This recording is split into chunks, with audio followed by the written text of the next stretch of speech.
Culture.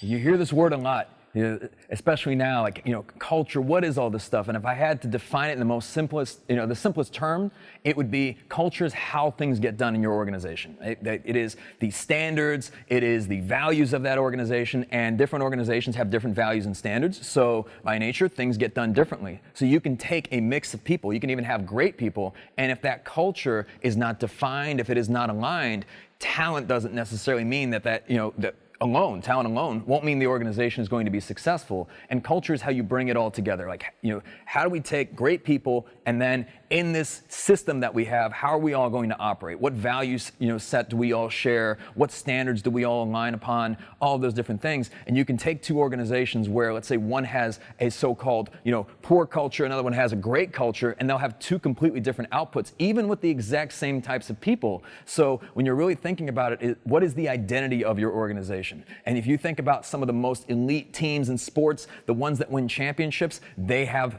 what people believe are the best cultures. And what they're really saying is everybody's rowing in the same direction. Everybody's on the same page. They're all united by a common vision. The things that they want to achieve, there's not this misalignment where there's this friction created. But in organizations where the culture is poor, this is usually losing teams, there's a lot of the blame game, there's gossip, there's all these things that add drag to a business and prevent you from achieving the things that you want to achieve. So when you really want to, I think as a leader, you really have to realize that you are 100% in charge of your culture. So if you don't like what the culture is, it's either because you've created that culture or you've allowed that culture and you haven't reinforced the standard. Because everybody says they want to be world class, but what does it take to truly be world class? And it's not just saying we're going to be a world class team or a world class organization. It's what happens when you're not. What happens when a standard is not met? What happens when a value is not aligned upon? Are you making decisions based on that? Hey, is it possible to succeed in your organization and fail to meet values and standards? Because if so, perhaps those values and standards aren't really